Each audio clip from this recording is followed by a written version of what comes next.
কল্পনা করুন একজন বৃদ্ধ মা যিনি সারা জীবন ছেলেকে বুকে আগলে রেখেছেন, সেই ছেলের হাতেই বারবার মার খাচ্ছেন। নেশার টাকার জন্য ইট ছুঁড়ে মায়ের পা থেতলে দেওয়া হয়।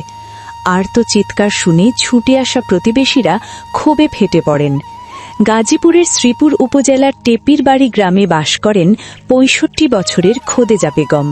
তার ছেলে খলিল, বয়স মাত্র ৩০-৩২। কিন্তু মাদকের নেশায় ডুবে গিয়ে সে হয়ে উঠেছে পরিবারের জন্য এক আতঙ্ক। দীর্ঘদিন ধরে নেশার টাকার জন্য মা বাবাকে মারধর করছে খলিল।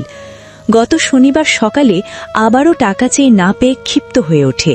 মায়ের দিকে ইট ছুঁড়ে মারে, পা থেতলে দেয়। মায়ের চিৎকারে ছুটে আসেন প্রতিবেশীরা। অতিষ্ঠ মা খোদেজা বেগম নিজেই বলেন, আমি আর পারছি না, ছেলেকে ভয় দেখাও যাতে সে আর এমন না করে। মায়ের সম্মতিতে এলাকাবাসী খলিলকে আটক করেন। তারপর সড়কের পাশে গর্ত খুঁড়ে কোমর পর্যন্ত মাটিতে পুঁতে রাখেন। পাশে বড় বড় অক্ষরে লেখা সাইনবোর্ড, মা মারার শাস্তি এবং বাপ মার গায়ে হাত তোলায় এই শাস্তি। প্রায় ১ ঘণ্টা এভাবে রাখার পর খলিল নিজেই মাটি সরিয়ে বের হওয়ার চেষ্টা করে, কিন্তু এলাকাবাসী তাকে আটকে রাখেন। এই ঘটনার ভিডিও সামাজিক মাধ্যমে ছড়িয়ে পড়তেই সারা দেশে তোলপাড় শুরু হয়। মা খোদেজা বেগমের চোখে জল। তিনি বলেন, আমি ছেলের শাস্তি চাই না, চাই সে মাদক ছেড়ে সুস্থ হয়ে ফিরে আসুক। আমি একজন মা, তার ভালোই চাই।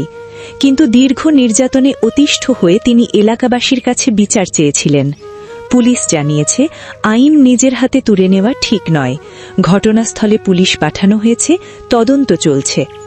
এই ঘটনা আমাদের সামনে তুলে ধরেছে মাদকের ভয়ঙ্কর রূপ।